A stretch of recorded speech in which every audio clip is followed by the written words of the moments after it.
So what kind of dreams do you have? You ever had a dream that you wanted to see come true?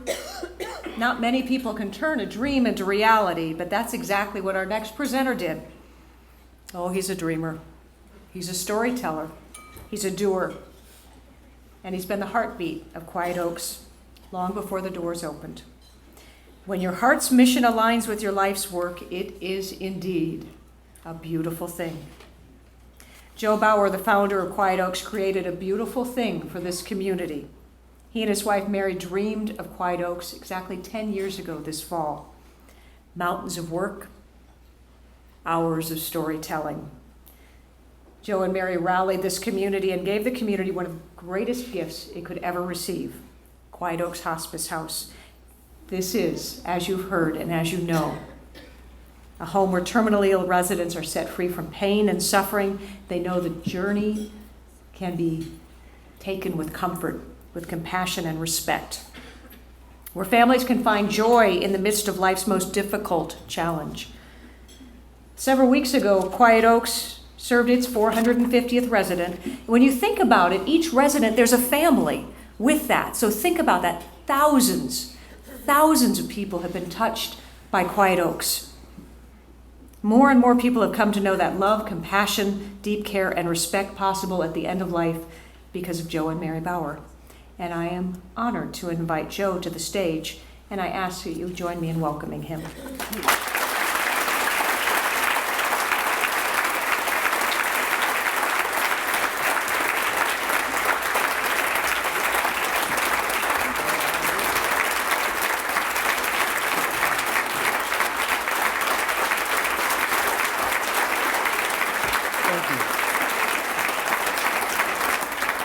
Well, for one thing I learned tonight, never follow me bits on anything. And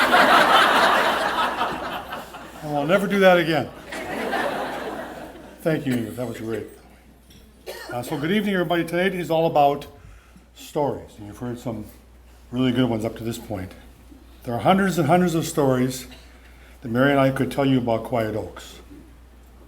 Stories about the good, about how the original dreamers of the hospice house and our community connected with one another. Stories about how the early believers helped turn the dream of Quiet Oaks into a reality. The incredible stories of our benefactors and supporters, stories of our dedicated volunteers and staff, and priceless stories that you've heard tonight about residents and families we've served over the last 8 years. But tonight, because of something that happened recently, that was so very jarring and unexpected, I want to tell you about someone very important to Quiet Oaks and its story. And that person is Father Al Stengel.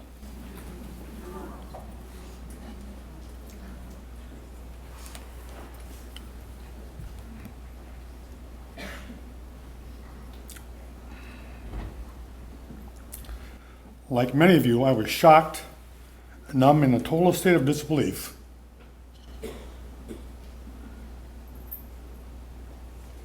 when I heard Al had passed away.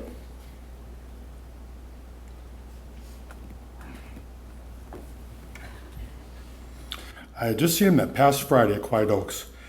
He visited one of our residents, ate about 5 cookies,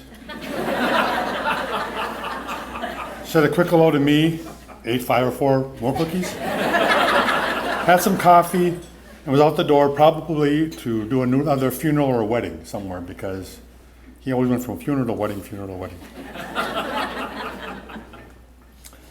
Father Al was a close and personal friend to nearly everyone who knew him. Although he knew each of us in a different way, there was one thing for sure all of us knew about Father Al. He didn't believe in long sermons. He abided by the famous "less is more" quote. A good sermon had to be under 5 minutes long, and so in the spirit of Father Al, I'm going to keep this less than 5 minutes, because if I don't, he's going to come down and haunt the hell out of me from now on. I worked with Father Al in the early 80s. I had been a nurse in the cardiac care unit at St. Cloud, and Father Al was a chaplain at that point at the hospital. Many of the patients we cared for during that time came to us because of medical crisis, usually a heart attack or something like that. Their families were often upset, scared, anxious, and I get a chance to watch Father Al work with these people and make them feel comfortable even in the most difficult of times. So we had many long conversations about how to do that, and he loved to teach me because he knew that I wasn't that bright, so it was pretty easy for him to keep me informed. We also talked a lot about the Minnesota Twins and the Minnesota Vikings. And if any of you can remember the Minnesota Vikings in the 80s, it wasn't a pleasant experience for those of us. The Les Stickle year, where we were 2-14, I think it was, 2-13, excuse me, was really hell for he and I, because we had been talking about the Vikings, and then they came in and they just lost everything that happened. So we decided we had to do something positive about that. So we decided to create Vikings Anonymous. So we sat down and designed a sweatshirt or t-shirt that you could wear.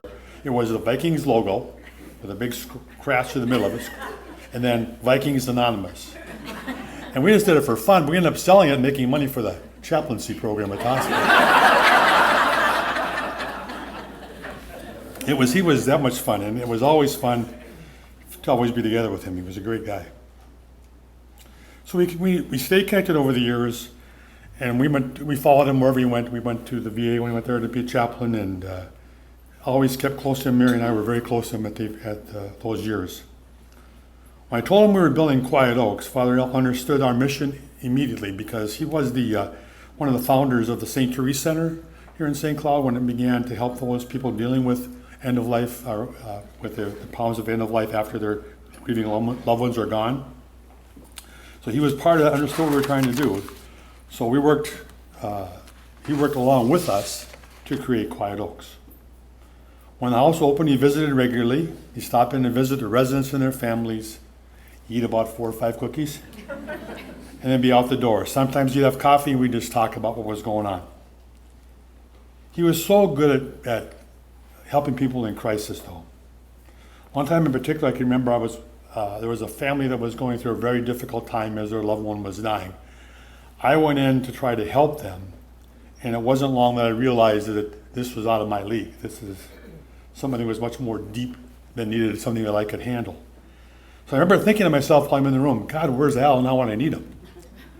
And I walked out the door, and it's a true story. I was walked about 2 feet from the door of this resident's room, and here comes Father Al just walking at the same time. And I said, Al, I need your help. And he said, I'll go in. Now, I don't think these people were even Catholic. I don't think they were. But he went in and spent 10 minutes with them, which for him was like an eternity. And he came out and went back to the kitchen, had 2 or 3 more cookies, and left.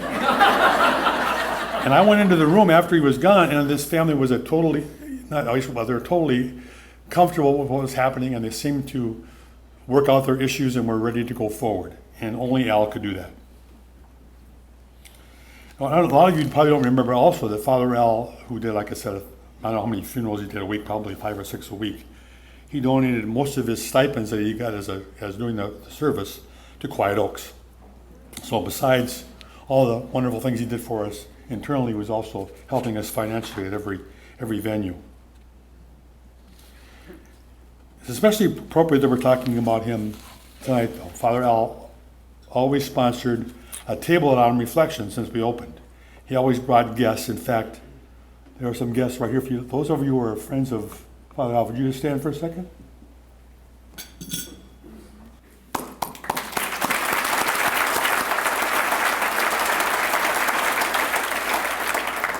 He had paid for his tickets before he died.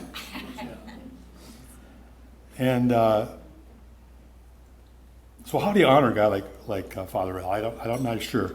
We've been in touch with members of Father Al's family, and actually his nephew is named after him, and his wife Mary are both here. If you would please stand also.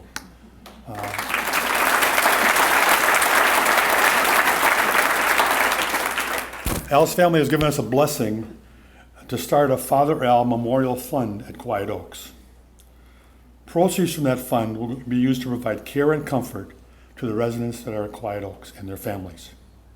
So tonight, if you wish, you could be the first ones to give a gift towards that fund. And some of the volunteers will be distributing envelopes that you can use to give that to the Father Al Fund at Quiet Oaks. I assure you that Father Al's ministry, spirit, wisdom, faith, and deep compassion will continue to guide Quiet Oaks from now on.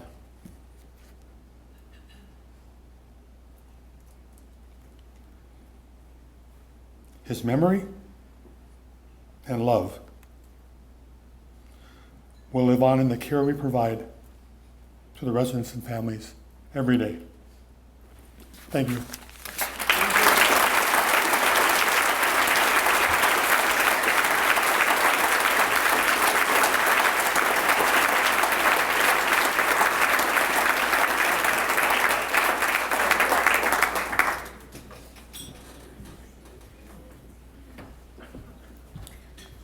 I suspect most of you know that we cannot acknowledge Joe without acknowledging a change that was announced a few weeks ago. You know that phrase, if you love something, you need to let it go? Joe announced his decision to let go, leading Quiet Oaks, taking it from his hands into the strong and very capable hands of the Quiet Oaks board, staff, and volunteers. Letting go and accepting change is something we experience and talk about all the time at Quiet Oaks. But when it comes to a change in leadership from Joe, it's not possible to do without a collective lump in our throats. So forgive my voice, forgive my tears, but I also want you to know that we are very pleased that the Director of Operations, Linda Allen, will resume Joe's duties this fall. Our dedicated staff, our board of directors and volunteers are going to do all that they can to support Linda's efforts to carry on the work that Joe and Mary started, nurtured, and developed at Quiet Oaks. And we welcome Linda's wisdom, her management experience, and her leadership experience. Be aware, though, that Joe and Mary are not going away. As founders, they'll continue to serve as ambassadors for Quiet Oaks and as advocates for high-quality end-of-life care. In fact, I actually heard a rumor that the newest member of the nursing staff is some guy who left hospice nursing several years ago to open a hospice house somewhere. His name is Joe something? Just a rumor. We are so grateful to you, Joe and Mary. We're here because of your dream, because of your passion, your vision, your dedication.